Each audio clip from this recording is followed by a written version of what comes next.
Hello and welcome to Independent Thinking, the weekly podcast from Chatham House. I'm Bronwen Maddox. I'm back after being in India for a bit. A big thanks to Roxanne Escalate, editor of The World Today, for hosting the show while I was away. This week, we're once again discussing the Middle East, but taking a different angle on this, specifically Iran's role in the current conflict in Gaza and beyond. Alongside Iran's support for Hamas in Gaza and for Hezbollah in Lebanon, its influence is felt across the region. It has proxies active in Yemen, Syria, Iraq, all part of what it calls the axis of resistance to Israel and the West.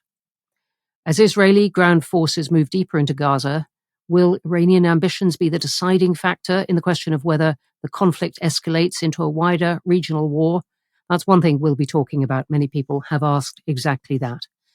And we'll also talk about ongoing events in neighboring Iraq, a country where Iran's power and influence has only grown since the US-led invasion in 2003. Some call Iran the real winner of that war.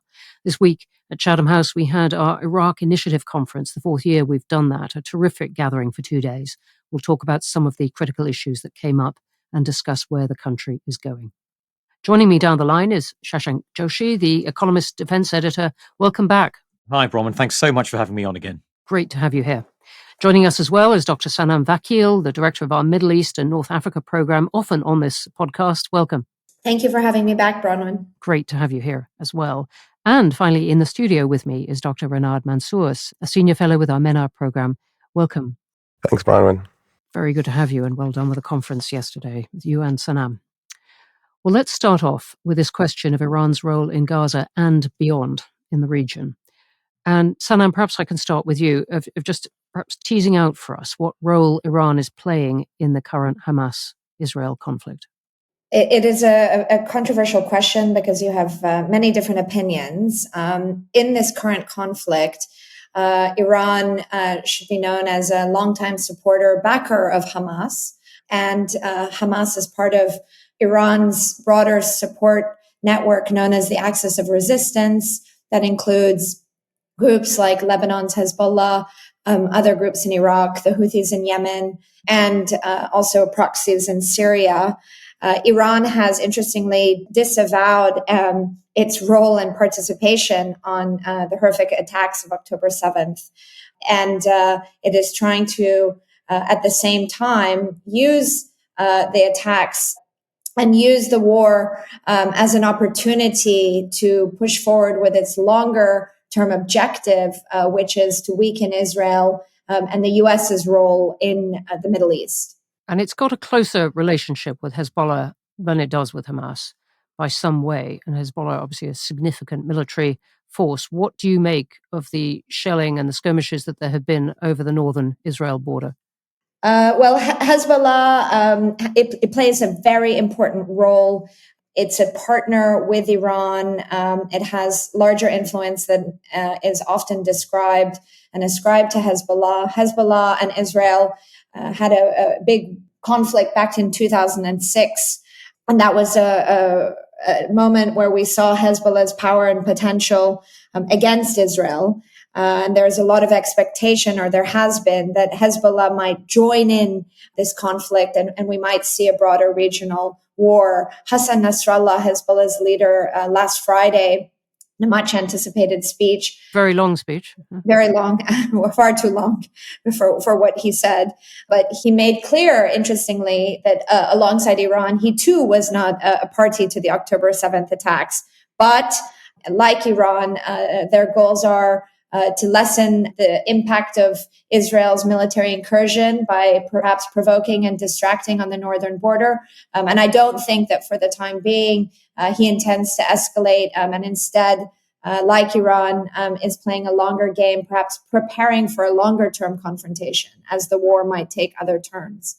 Thanks for that. And Shashank, how do you weigh up this question of escalation, which has been there right from October the 7th, of whether this is going to go wider and particularly go north and bring in Iran and so on? In the first week after the October 7th attacks, I was much more nervous that Hezbollah would enter the conflict and we would see a significant conflict, in part because it made military sense for Hezbollah to act whilst Israel was unprepared, mobilizing, distracted, even if it wasn't aware of Hamas's actions in terms of foreknowledge. The mood in Israel has changed a little bit from the conversations me and my colleagues at The Economist have had with Israeli officials. They are a bit more relaxed about the prospect of Hezbollah coming in. They were reassured by what they heard from Nasrallah, as we just heard, although, of course, acutely conscious that escalation is still a possibility. And indeed, on November 5th or 6th, I think we saw rockets launched from Lebanon reaching deeper into Israel than at any time since 2006. And I think there's still a reminder there that the risk of escalation hasn't gone away. The critical variable here, I think, is the nature of the Israeli military campaign against Hamas and how successful it is. In a world in which Israel is in a quagmire in Gaza, struggling to quell Hamas and destroy tunnels, facing regional opprobrium, Iran can perhaps sit back and relish that outcome from its perspective. In a world in which it's more successful and it looks as though the Hamas military leadership and its command centers in northern Gaza are at risk of being destroyed, that is one of Hezbollah's red lines that has been set in the last couple of weeks. That is a big problem for Iran because, of course, it takes aim at one critical pillar of the axis of resistance, as they call it. And so I think a great deal does depend on the days and weeks ahead in the course of Israel's campaign. I'm going to take this as the first usage of the word quagmire, that word that comes into many military discussions. But just on Hezbollah, do you regard it as being on call, if you like, to calls from Tehran? I'm conscious that the relationship is complex, and whilst the relationship between Iran and the IRGC in particular and Hezbollah is closer than that between many other militant groups in the region in Iran, it is not necessarily at Iran's beck and call. It would be very difficult, I think, for Hezbollah to resist strong, sustained pressure by Iran to enter the conflict. Hezbollah depends for its most advanced military capabilities on Iran. For instance, if you look at its rocket arsenal, yes, some of that is domestically manufactured, but the increasing proportion of that rocket arsenal, which is precision guided, which is perhaps one of the most serious military concerns for Israel, that is a function of Iranian guidance kits that have been sent to Lebanon. So that's just one example, I think. And so if there was serious sustained pressure by Iran under circumstances where they thought Hamas was on the cusp of defeat or the picture for Iran was extremely dire, it would be difficult for me to imagine Hezbollah's leadership resisting that. But I certainly defer to those who know the political subtleties of Hezbollah's decision-making better than I do. Well, we're going to come on to that. But the reason we're talking about Iran so much in this podcast and generally is obviously because of this fear of escalation, not just with Israel, but then that would bring the US in, bring the wider region in, that this would become something very, very hard to control. At the moment, we're sketching out a more cautious picture, though. Renard, can I bring you in here? And I'd like, with all your expertise in Iraq, just to sketch out for us the role that Iran plays in the region, because it has been a huge beneficiary of that, the fall of Saddam Hussein, hasn't it? And it has extended its influence enormously in 20 years. Yes, it certainly has. It's become the dominant political, economic, security foreign actor in Iraq. It's developed dozens of armed groups across the state and sort of society space that it uses. But also Iraq is an important bank for Iran. Iraq's budget, literally a bank. And when we've seen Iraq making hundreds of millions a month through Iraq. So Iraq is integral for Iran. Also on the security side, it's on its border. And so we have all of these different groups, and they're transnational, some of these groups. And this is, part of an Accept project that we're working on at Chatham House, looking at what is the logic of violence that these groups use. We see a lot of missile strikes, right? We see strikes from Syria, from Iraq, and then we see the Americans retaliating. Until now, that logic of violence still seems to be within the realms of political messaging, to say we're here, we have these capabilities, but there isn't a strong intent to kill yet. Now, of course, the Americans will say they're not as good, and so they're unable to. But there is a kind of, that is, I think, where the debate is on whether Iraq will turn into a playground for the broader sort of Iran-US conflict as we've seen in the past. And what would that mean? being a playground. We don't mean it in the conventional literal No, sense. it would be destabilizing. It would see things like Iranian rocket attacks, U.S. attacks. I mean, Americans killed Qasem Soleimani, the Iranian Revolutionary Guard's command leader, the general in Baghdad in the airport. So it would be immensely destabilizing for Iraq and the region if this does escalate in that way. Sanam, how should we assess Iran's ambitions in this, in the light of its recent deal brokered by China with Saudi Arabia, a pact at least, or an agreement to be on speaking terms? How does that fit in? Because they have been the two rivals in this region. Well, I think it's important to situate Iran's goals within a domestic context. Iran is motivated above all by regime security and stability. And for over 4 decades, it sees itself geographically situated in a region that is hostile to it. That is the worldview in Iran. Obviously, every other country in the region sees Iran as offensive, and that makes things much more difficult in diplomacy and deterrence harder vis-a-vis Iran.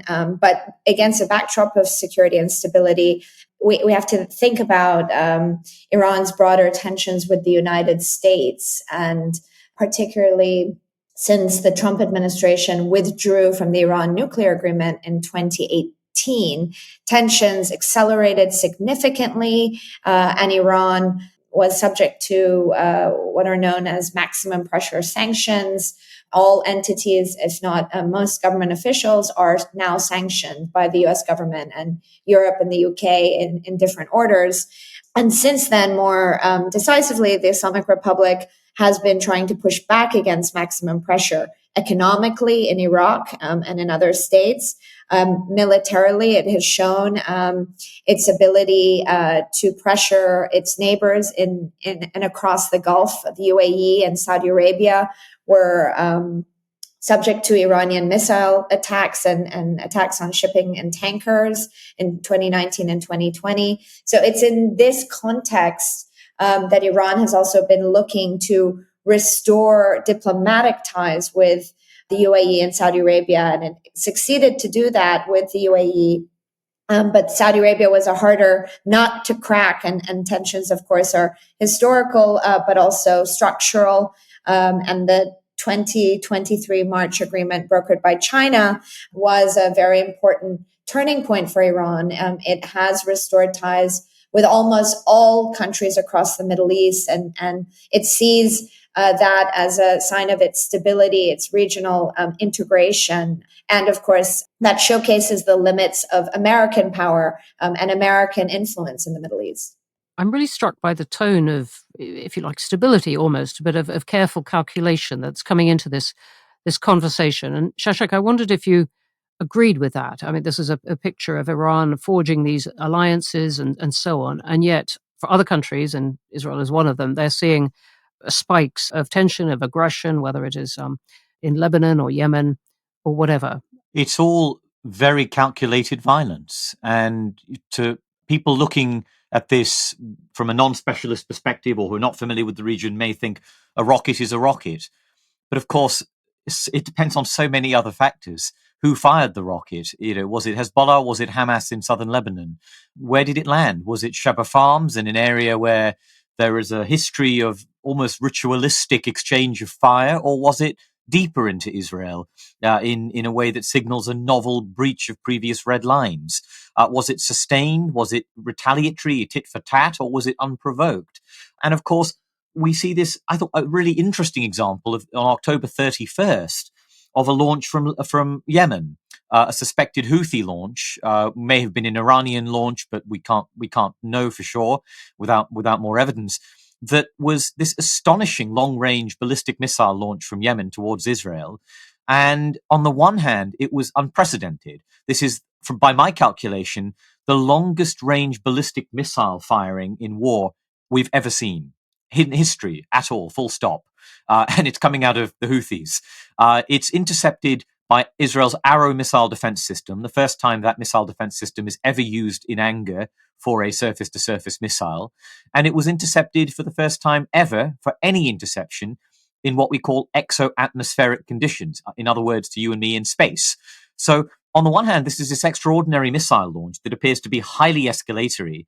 But on the other hand, it is quite obviously symbolic because it's a single it's a single barrage. It's launched from Yemen, which is seen by everyone in the rules of the game as being a less escalatory and sensitive launch point than if you do the same thing from Lebanon or Syria. And I'm really interested in how all sides are manipulating these tacit understandings to try to ratchet tensions up, but absolutely avoid a major spike in violence that would threaten all of their interests prematurely. Bernard, calculated violence. You were nodding as he said that. You agree with this picture? I think that's right. Yeah, I mean, Iran. It's its neighborhood. It needs to be more strategic. It can't play whack-a-mole right now. It's too dangerous. So it's always done this. It's looking into the decades in advance, not the next day, and that's why it's been so successful relative to other countries. Shashank, just take us into the nuclear ambitions. I feel I've spent quite a bit of my life, one way or the other, in Tehran and Geneva, waiting to see if that deal ever got done. It did. It then got undone, as we know, in the Trump years. Where do Iran's nuclear ambitions stand now?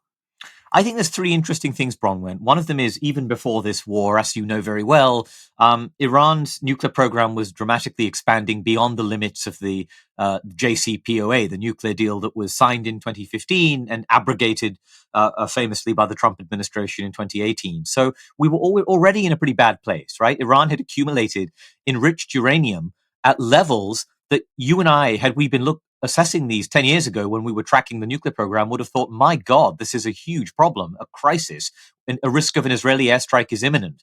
Now it's just background noise.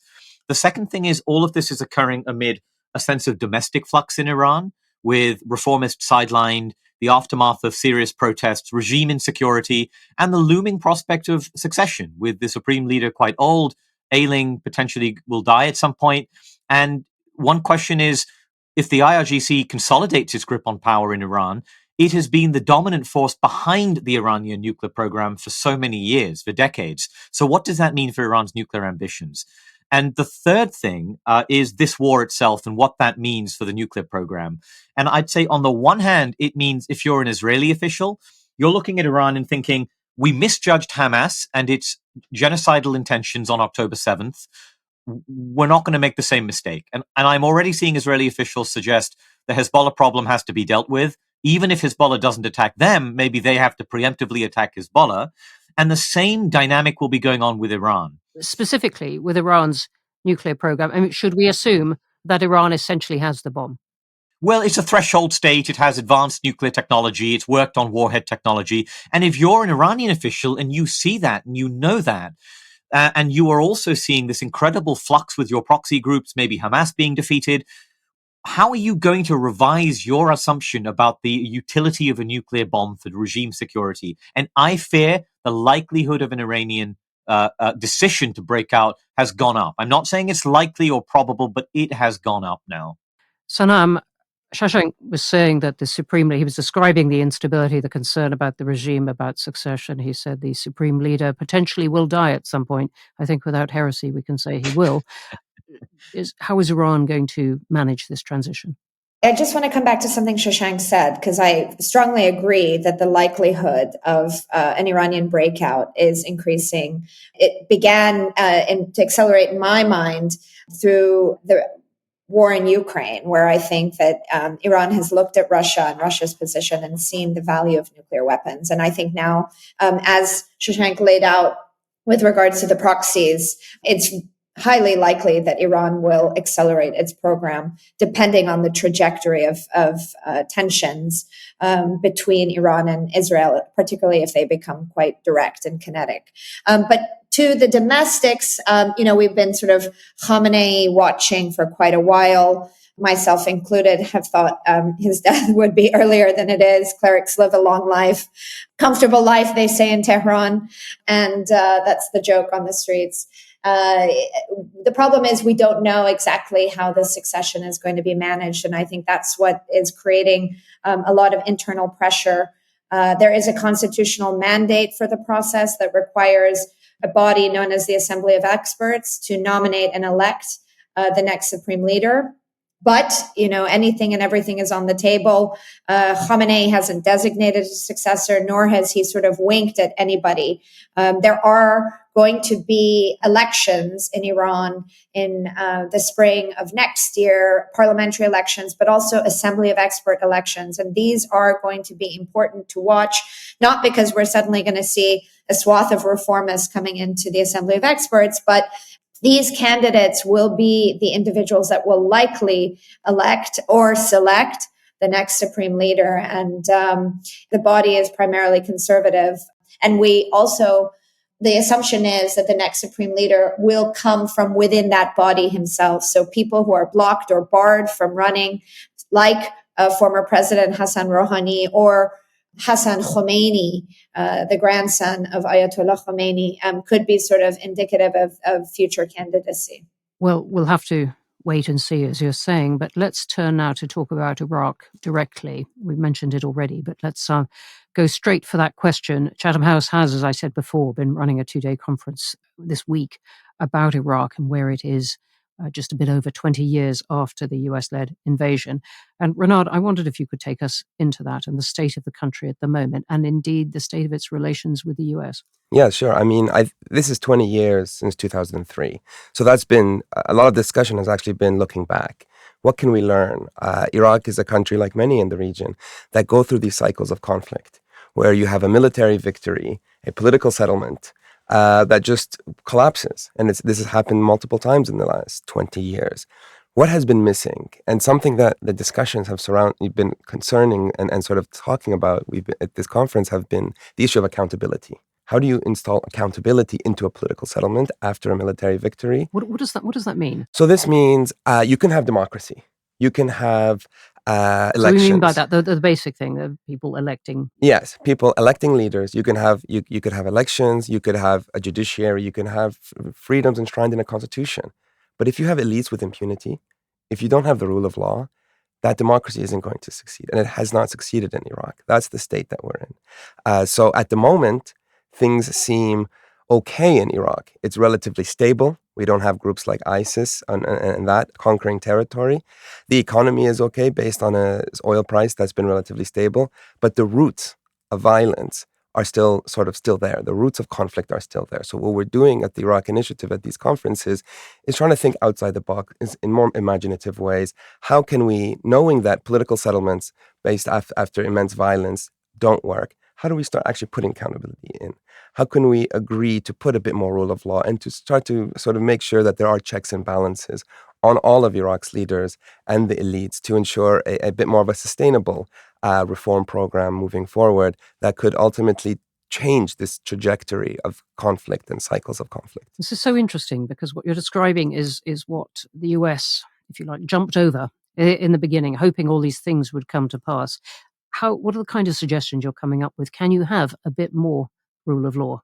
The US had a lot of leverage that it could have used. The UK had leverage with Iraq's leaders that it could have used. Which years are you talking about? We're talking about the beginning, 2003, 4, 5. 6, in those years, yeah. it was a frontier. It was a free for all, and so the original sin, or sort of the long 2003, in that way, is still being felt. And even today, in Iraq, the UK and US and others, there's hundreds of millions being spent on reform programs in the security sector, trying to deal with these armed groups that we're talking about, in the economic, financial reforms. But that political will to actually move towards genuine democracy is not there, because at the core of all of this is the political nature of corruption in the country. Corruption has proliferated, and corruption is killing, right? We did a research on corruption in the health ministry that saw that 70 to 80% of medicine is fake or counterfeit. So it's about installing and ensuring anti-corruption and making that a priority from the beginning. As soon as that political settlement is reached, as soon as those elites are brought together. This is true for many conflicts, including when we talk about what will happen after, with Israel and Palestine. A political settlement isn't enough. There needs to be accountability. And these are some of the mechanisms that you need: the judiciary, checks and balances, and really some of the foundations of democracy beyond the trappings of people going to a ballot box. Really interesting. And I should mention a separate Chatham House project on corruption in Nigeria of much relevance to many other countries. Shashank, what do you make of this picture 20 and a bit years on from the invasion? Well, I think it's really clear to see the ripples that it set right across the region. Um, but I also think it had a profound knock on effect on America's view of itself and in the world. And we can go on and on about the ripple effects in Syria and in so many other places, which were also then compounded by the Arab Spring and the violence that wrought and the instability that wrought. But I'm also thinking about the effect it had on the countries it waged it. So, for instance, when I think back at 2013 and this tortured debate about whether to enforce Obama's red line on Syria's use of chemical weapons, that debate was profoundly shaped by bitterness and disillusionment around the utility of military force and America's role in the Middle East. The Biden administration's policy, and Biden, was a senator at the time, playing an active role in these debates, and then played a role as vice president in American strategy in the surge and in the Afghan surge and in other parts of the region. That was shaped, this desire to try and de-weight America's presence in the Middle East, to try to keep things with Iran on an even keel, to try to work towards normalization. It was shaped by a desire to try to redress some of that overweighting that America had in the Middle East. And more broadly, when I talk to people in the Pentagon, they look back at this as a calamity during which their own armed forces were run down, readiness fell precipitously, the army was, its equipment was bent out of shape, and all of that period, China spent building up its military forces. So it had such a huge effect on America's role of itself in the world, the way it thinks about military power, the way it thinks about the Middle East, and quite tangibly, its readiness for other scenarios in other parts of the world, which is precisely why to find ourselves in a picture today where we have two American aircraft carrier strike groups sitting in the Eastern Med is such a profoundly difficult situation for the US to be in, because it now has to decide, is this a temporary aberration, or does it have to unwind some of the Middle East policy that took us to this place? And I think it is yet to decide the answer to that question. I think that's exactly right, and that's before you consider the third front, if you like, against China, and that conceivably could open up. But anyway, the presence that the US wants to have there, it has been a big shock to the US. It's, as you said, in its vision of what it wants to do. I agree with the tone of what you hear in the Pentagon, of it is a calamity. You hear something different sometimes from officials. We tried, we offered our democracy. The world didn't want it. But in any rate, it doesn't mount to a retreat. And you're seeing that in Congress over the debate over Ukraine. Sanam, you spend a good deal of time in the US as well as the Middle East. How do you see the US's commitment to the region going forward? I think the US, the Biden administration in particular, is in a extremely difficult position. Jake Sullivan's infamous Foreign Affairs article, where he... Let's just take people into that he is the National Security Advisor and brought out this thing, I think in April, which had more impact than these things sometimes do. Yes, but he laid the groundwork for the Biden administration's sort of overconfidence about the de-escalatory strategy that they were supporting across the region. I myself was in Washington just a few months ago and was really struck by the distance and detachment felt across the administration. And I found it rather alarming because for those of us that work on the Middle East and follow all of the trends, top down and bottom up, we feel not much has really changed. Just the optics of diplomacy have very much shifted. So I think the US and Biden himself is going to be really troubled by the war. I think it's going to impact him going into this election period. I think he is going to have to take a bit bolder position and reinforce America's role, not just towards Israel, but broader across the region to traditional Arab partners in order to showcase American commitments, diplomacy, and balance, without which I do very much worry will further diminish America's influence in the region and allow countries like the Islamic Republic of Iran to continue to be a destabilizer. Given the picture of everything in flux that we've talked about, what is the outlook for Iran's power and the constraints on it now? There is, I think, still the recognition that Gulf Arab states want normalization with Israel to stay on the table. They've suspended it. It's been paused. It cannot continue while this war continues, but it's there. And as long as that remains on the table, as long as the possibility of building on the Abraham Accords is present, as long as that serves even as a restraint on Israel's policy, which it may or may not do, I think that offers a certain degree of pushback, of countering to Iran's influence. Not a complete counterweight, but something of a restraint. So that's something to watch very closely in the weeks and months ahead. Something else that came up in our discussions yesterday at the Iraq conference is that Iraq is in an interesting position right now. And we could actually talk about looking at an opportunity in which it's one of the only countries where the Americans and the Iranians are connected through political networks. It's one of the only countries where they both have a presence, a strong presence. And so there is an opportunity here to, not just talk about the military and the economics and the sanctions, but messaging. Iraq, they're both there and they both have the same networks. And so this came up yesterday, and I think there needs to be more done on this. This idea that they don't talk to each other, the great Satan versus the Iranians. That's not true. They've in different ways in Iraq in the last 20 years, they've worked together. They worked together fighting ISIS. And we know there is precedent of these communications and working through and navigating these networks. Renard, thank you very much for that last point. We've had an interesting line through this show, a lot of talk in the beginning about the carefulness with which Iran is calculating this, and so a degree of hope that it wouldn't escalate, then quite a lot of gloom about how stuck and troubled things are in the region. And then you've just given us some tips right at the end about how things might move forward. And that is going to have to be the end of the show. The US, the UK even may choose to downplay the Middle East in their published security strategies, but we won't at Chatham House. A big thank you to my guests, Shashank Joshi, Sanam Vakil, Renat Mansour. Do follow them all on Twitter. The links are in the show notes.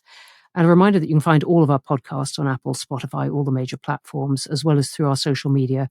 So do like, follow, subscribe, and tell us what you think. And to read more from our experts or to find out more about our work or our events. And we've mentioned quite a lot of the work relevant to this, including the excellent Accept project and the Nigerian corruption work. Or if you want to become a member, and we would really love to have you, or if you want to give it as a Christmas present to family and friends, we are in that season. Do visit our website, chathamhouse.org, and you can find all our work there, including, of course, the Middle East and North Africa program, which is rather dominating the front of the website at the moment. That's goodbye from me, Bronwen Maddox. Thank you for listening.